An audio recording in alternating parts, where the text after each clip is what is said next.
Hi, let's take a look at the Chapter 2 mid-level step number 7 where we're going to apply a bunch of formatting to the spreadsheet.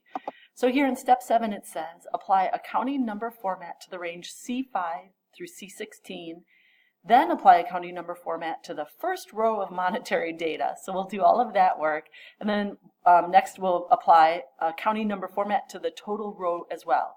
All right, so let's get started. I actually have some of that work already done. This is my ending file, but I'm going to walk through it again with you. So I'm going to select C5 through C16, and you have to apply accounting number format.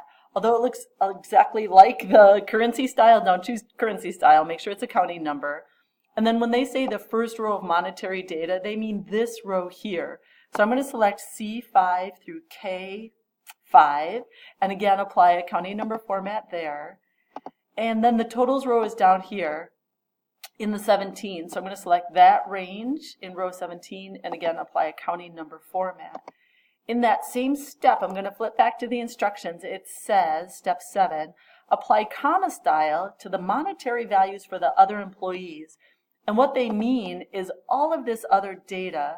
So I'm going to take C6 all the way through K16, and I'm going to apply comma style.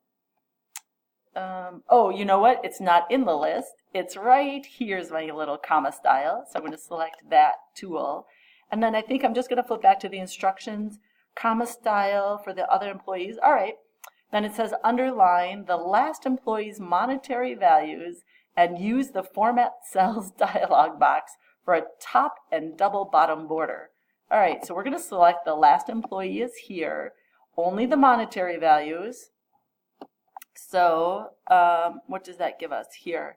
C16 all the way through K16. I'm going to apply the underline, which is that command. And then I'm going to select the totals and apply the border called top and double bottom. Where is it here? Here it is. Top and double bottom border. So those are the ones that I'm going to apply there. All right, so you have to do all of that and then keep going on. In step 8, I think you also do some formatting. Here it says format the number of hours column as general number format. Actually, maybe we should do that one together with one decimal place and the remaining calculations with the accounting number format. So number of hours here, number of hours.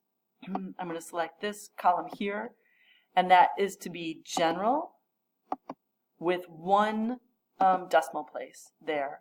All right, keep going on these instructions and let me know if you have any questions at all.